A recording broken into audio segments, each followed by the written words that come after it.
Wa idzas tunfirtum fanfiru. Ini tentu hadisnya.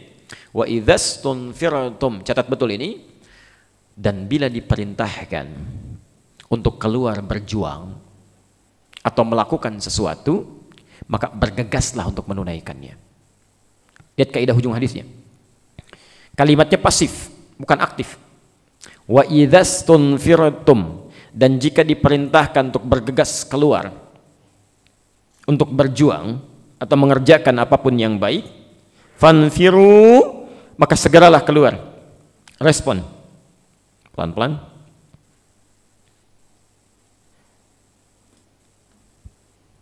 Kalimat istanfara di Quran asal katanya dari nafar.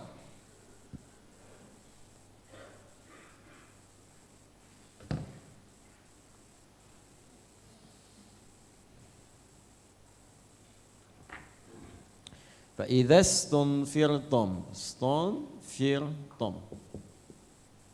asal katanya dari nafar, nafarun. Oke, pelan-pelan ditambah dengan ista untuk menunjukkan permintaan, permohonan. Di rumus cepatnya begini, kalau ada ista dalam bahasa Arab bisa diterjemahkan permintaan atau permohonan. Ya. Ghafara itu ampunan. Ya. Ditambah ista di depannya, istaghfar atau istighfar, permintaan ampun. Ya. Azina itu izin, ditambah istadzan, minta izin. Jelas di sini? Baik. Makan itu akala. Minta makan? Itu ngarang, nggak ada. Ya. Ngarang. Baik. Lain, ada rumus yang lain.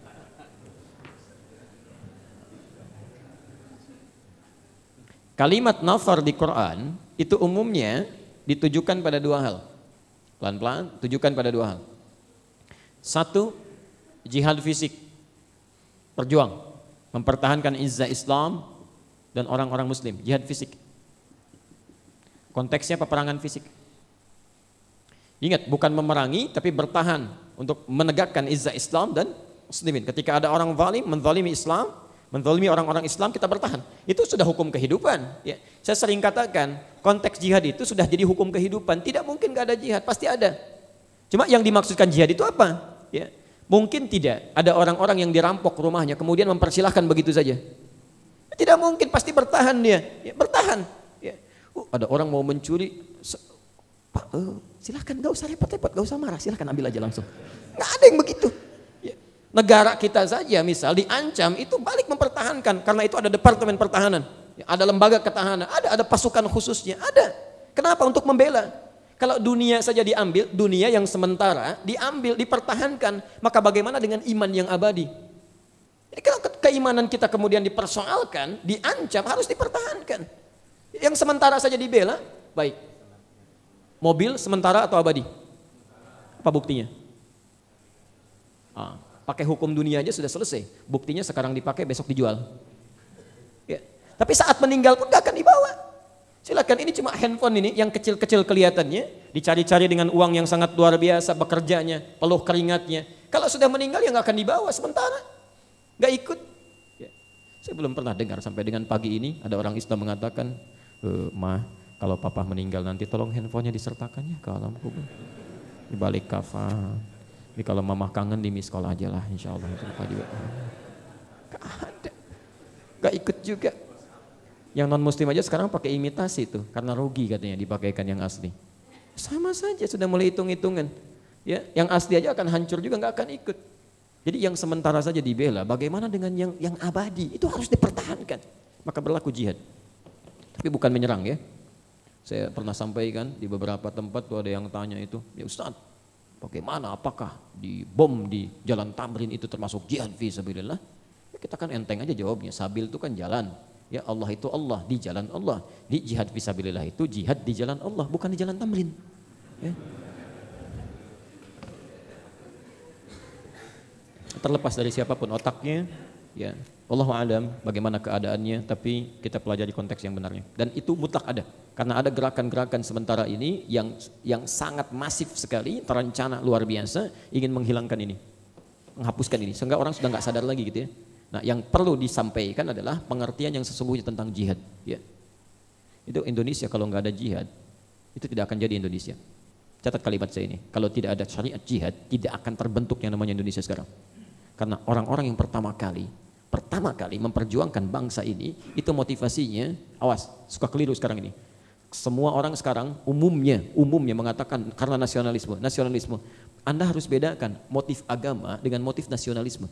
Ya. Para ulama-ulama itu ketika mulai mereka berjihad, itu yang dipelihara memperjuangkan NKRI ini, membentuk untuk NKRI, itu yang dipelihara itu niatnya. Ya, kalau kemerdekaan itu cuma bonus saja. Bonus yang dipelihara niatnya. Karena bedanya muslim saat itu dengan yang lainnya itu terletak pada niatnya. Kalau yang lain bela, tembak penjajah, yang lain tidak. Ulama tidak, santri tidak. Mereka katakan berjuang karena Allah, karena niat, karena Allah. Karena itulah ketika ditetapkan negara ini menjadi negara kesatuan Republik Indonesia, lihat pembukaan undang-undang dasarnya. Atas berkat rahmat Allah yang Maha Kuasa. Mau ditafsirkan apa itu Allah? Tidak ada agama di muka bumi ini atau yang dianggap agama punya Tuhan namanya Allah. Kecuali orang Islam. Jihad fisik kedua, ini dia. Adalah tafaqquh fiddin, belajar agama. Tafaqquh fiddin. Ikut ta'lim. Thalabul ilmi. Kedua ini ditemukan di Quran surah ke-9 ayat 122.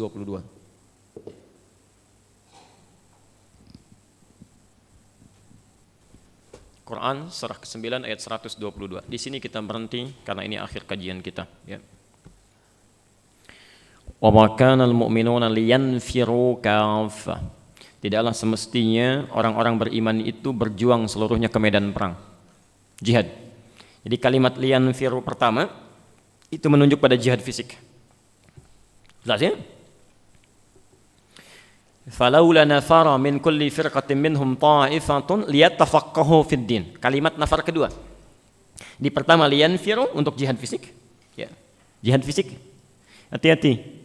Jangan dibatasi ya, hal seperti ini pada konteks-konteks perjuangan saat agama dalam pengertian akidah itu juga dinistakan atau diancam.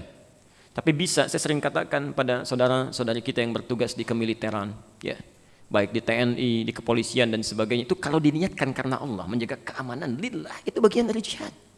Bagian dari jihad.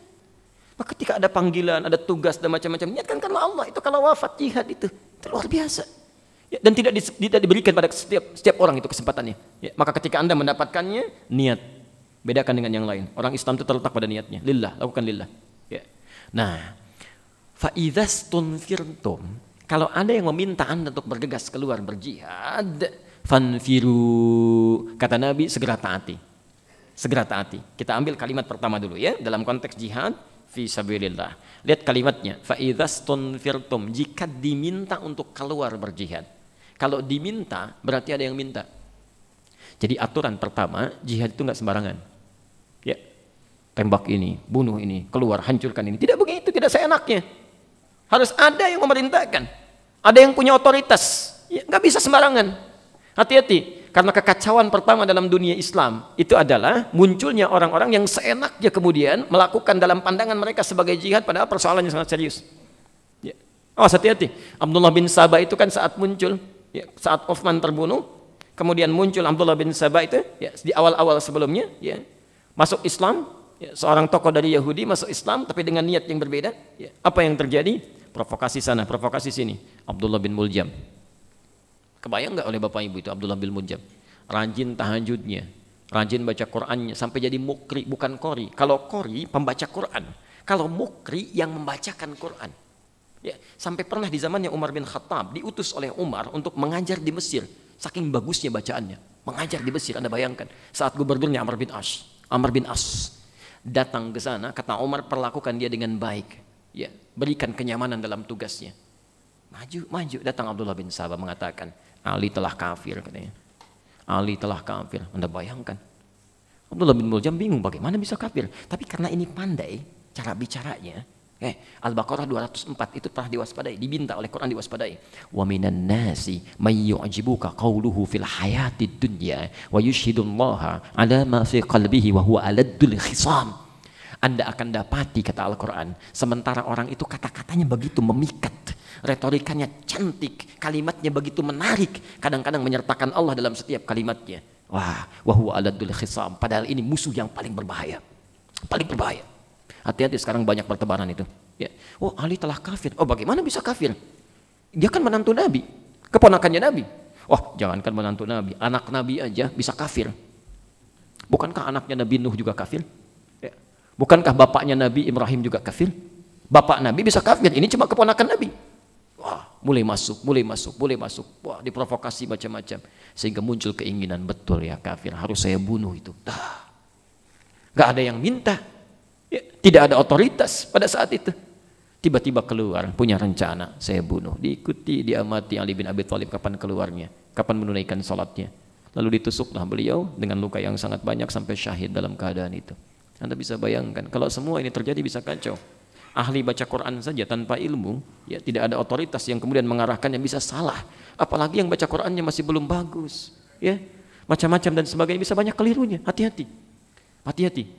Nah karena itu mesti ada yang mengarahkan kita dalam kehidupan, yang membimbing kita. Hebatnya kalimat jihad ini kemudian disandingkan dengan kalimat menuntut ilmu. Nafar kedua, tafaqquh fiddin. Tafaqquh fiddin. Nah yang ingin saya sampaikan yang pertama dulu, baru kita gandengkan pada yang kedua, ya. Yang pertama harus ada yang punya otoritas mengatur kehidupan kita. Ya. Otoritas dalam bahasa Arab disebut dengan al-amru. Urusan disebut dengan al-amru. Yang punya otoritas disebut dengan ul. Ya. Disatukan kalimatnya menjadi ulil amri. Jelas ya? Maka yang punya otoritas, yang mengarahkan kita, meminta kita melakukan sesuatu, itu disebut dengan apa? Ulil amri. Quran surah keempat ayat ke-59. Dan kita tutup di sini, lalu kita sambungkan kepada kajian akhir ta'limnya. Ya ayyuhalladzina amanu, lihat disandingkan dengan kalimat iman. Hai orang-orang yang merasa punya iman. Ati'ullah, taatlah kalian dengan mutlak kepada Allah. Taat itu artinya mutlak. Jangan tanya kenapa. Ya. Ingat kalau ada kalimat taat itu artinya ketaatan yang mutlak. Tidak menuntut kita untuk bertanya kenapa. Karena kalau Allah sudah meminta sesuatu pasti baik, tidak ada yang buruk bagi kita. Kerjakan sholat subuh 2 rakaat. Ya Allah kenapa cuma 2? Itu kan hamba yang pertama kali bangun, energi masih banyak. Sudah jangan banyak tanya, kerjakan. Ati'ullah wa ati'ur rasul wa ulil amri minkum. Masya Allah, taat kepada Allah, taat kepada Rasul, disandingkan kemudian setelahnya kalimat taat pada ulil amri. Ketaatan pada ulil amri disandingkan pada ketaatan pada Allah dan Rasulnya. Jadi ketika Anda menaati ulil amri, itu sama dengan menaati Allah dan Rasulnya. Jadi yang menentukan jihad, bergerak, keluar, lakukan, itu yang punya otoritas. Ingat, ulil amri. Tapi awas, ini pun diikat dengan satu ketentuan di hadis Muslim. Di Al-Bukhari saja yang paling gampang, ya, di Al-Bukhari. Hadis Muslim agak banyak kalimatnya, bingung dibacanya. Ya, kalau kita baru pertama baca. Al-Bukhari nomor hadis 7257. Al-Bukhari nomor hadis 7257. Perhatikan kalimatnya. La ta'ata, kata Nabi, fi ma'siyatin. Tidak ada ketaatan pada siapapun termasuk ulil amri dalam hal maksiat. Ya. Semua yang dituntunkan oleh amri tadi. Kecuali kalau ada maksiat, ya. Maksiat itu sederhananya yang bertentangan dengan hukum Allah. Apapun itu. Ya. Ayo sholat. Ayo harus sholat. Baik. Sholat apa Pak? Sholat subuh. Berapa? 3 rakaat. Nah. Baik. Memang ngajak sholat, tapi salah dalam prakteknya. Nggak usah diikuti. Yang 3 rakaatnya, sholatnya kerjakan. Ya. Apalagi dalam perintah pada melakukan maksiat yang sangat nyata. Pernah terjadi di satu tempat. Itu ada pimpinan negaranya langsung membuat pengumuman di depan televisi saat Ramadan, memegang gelas berisi air mengatakan, untuk apa kita puasa ini cuma bikin haus saja, bikin lemah kita. Ayo kita buka saja. Dia minum itu. Itu enggak usah ditaati. Innamat ta'atu fil ma'ruf, kata Nabi, ketaatan itu hanya berlaku pada kebaikan. Nah, karena itulah ketaatan kepada pemimpin itu kalimat taatnya tidak disebutkan pada ulil amri. Tidak disebutkan kalimat taatnya. Coba lihat lagi ayatnya. Ati'ullaha wa ati'ur rasul wa ulil amri minkum. Di mana kalimat taatnya? Tidak ada. Nah, cuma disebutkan waw. Kalau kalimat taatnya dibuang, disebutkan wawnya, itu hukum atof berlaku. Atof itu mengikutkan hukum pada kalimat sebelumnya. Jadi ketaatan pada ulil amri hanya boleh dilakukan jika yang diperintahkan itu sesuai dengan hukum Allah dan Rasulnya. Abdullah bin Sabah menyampaikan perintah untuk jihad, bunuh Ali, tapi tidak sesuai dengan hukum Allah dan Rasulnya, jangan diikuti. Jelas ya? Nah, apapun dalam kehidupan, itu poin pertama dalam hal jihad ini. Ayo bom ini, tembak ini, hancurkan ini. Nggak benar menurut hukum Allah dan Rasulnya, itu salah, itu sederhana. Keliru, jauhi, tinggalkan. Ya. Bisa nggak terbayang kata Quran yang bunuh satu orang beriman saja tanpa alasan yang dibenarkan, satu orang, hati-hati ya. Kalau yang masuk neraka kekal di dalamnya dosa apa? Masuk neraka nggak keluar dari neraka dosa apa? Sekarang kami berikan informasi langsung dari Quran. Ada satu lagi dosa yang siksaannya lebih hebat dibandingkan dosa syirik, lebih hebat, yaitu dosa orang yang membunuh seorang beriman dan dia tidak tobat, siapapun orangnya, termasuk orang Islam. Ya, kalau ada orang membunuh seorang beriman, kemudian wafat dia dan tidak tobat sampai meninggalnya, lihat bagaimana hukumannya. An-Nisa ayat 93.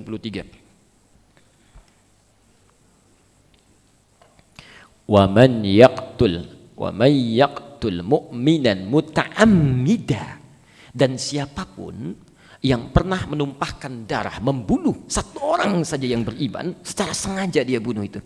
Ya. Hati-hati. Fajaza'uhu jahannam, maka kami sediakan neraka jahanam untuk orang itu. Langsung jahanam. Khalidan fiha, dan kekal di dalamnya, tidak akan keluar. Kekal di dalamnya, tidak akan keluar. Ya. Kalau dia masih hidup, diberi kesempatan tobat. Kalau tidak tobat, wa ghadiballahu alaihi, Allah murka pada orang itu. Wa la'anahu, dilaknat oleh Allah. Ya. Jadi orang-orang ini kalau sudah Allah murka, dilaknat, kemanapun akan singgah dia tidak akan pernah tentram. Nggak akan tentram. Anda tidak disukai di sini, Anda bisa pindah ke tempat lain. Anda dilarang di sini, Anda bisa pindah ke tempat lain. Tapi kalau Allah yang larang, Allah yang tidak sukai, mau pindah kemana? Mau pindah kemana? Tidak akan bisa. Yang paling hebat, wa'adda lahum azaban azima, dan di alam kuburnya nanti kami sediakan siksa yang berlipat luar biasa. Dilempar pakai batu seperti ini, sakit tidak? Kalau azima, batunya sebesar ini nih. Tuh, berkali-kali lipat itu. Ya, jadi hati-hati, hati-hati. Ya. Jadi ada orang-orang yang melakukan satu dosa, kemudian Allah siapkan bagi neraka yang sangat luar biasa. Nah, yang semisal dengan ini adalah tafaqquh fiddin, kegiatan kita sekarang, ikut ta'lim dan sebagainya. Jadi kalau ada informasi, yuk ngajak ta'lim, share. Tadi ada informasi sebelum kita ta'lim, sepanjang Anda punya peluangnya, ikuti itu, ikuti. Ya, maka pahalanya luar biasa. Dan bagikan, sampaikan pada yang lain, tebarkan, ikutkan. Maka bagaimana dengan orang-orang yang suka menyebarkan kebaikan? Wah, Masya Allah, lindangan pahalanya luar biasa terkumpul bagi dirinya. Ya, karena itu, mari kita praktekkan hadis ini, telah kita pelajari, telah kita pahami, tinggal kita praktekkan dalam kehidupan kita. Kesimpulannya, kalau sudah menemukan lingkungan yang bagus, konsisten isi dengan kebaikan. Yang kedua, berjuang untuk mempertahankan kebaikan, rencanakan, amalkan, dan atasi persoalan gejolak emosionalnya. Yang ketiga, jaga niatnya supaya tetap karena Allah. Dan yang terakhir, semangat untuk menebarkan kebaikan, khususnya bagi yang punya otoritas, manfaatkan sesuai dengan kepentingan Allah dan Rasulnya. Kalau otoritas dalam jihad ulil amri, otoritas dalam ta'lim, bisa yang punya majlis ta'limnya, ya, bisa yang DKM-nya, macam-macamnya. Maka hati-hati, seperti yang taklim pun yang datang bisa meningkat iman, maka Anda punya mengatur akan menentukan kualitas keimanan dan pahalanya sisi Allah Subhanahu wa taala. Baik ya. Demikian, bila ada benar dari Allah dan Rasulnya, kalau salah itu dari saya pribadi mohon dimaafkan. Yang benar silahkan ikuti, yang salah dari saya tinggalkan, ambil pendapat ustaz lain yang lebih baik, lebih sesuai dengan tuntunan Al-Qur'an dan Sunnah. Subhanakallahumma bihamdika asyhadu an la ilaha illa anta astaghfiruka wa atubu ilaik. Wa akhiru da'wana alhamdulillahi rabbil alamin. Wal 'afwu minkum. Assalamualaikum warahmatullahi wabarakatuh.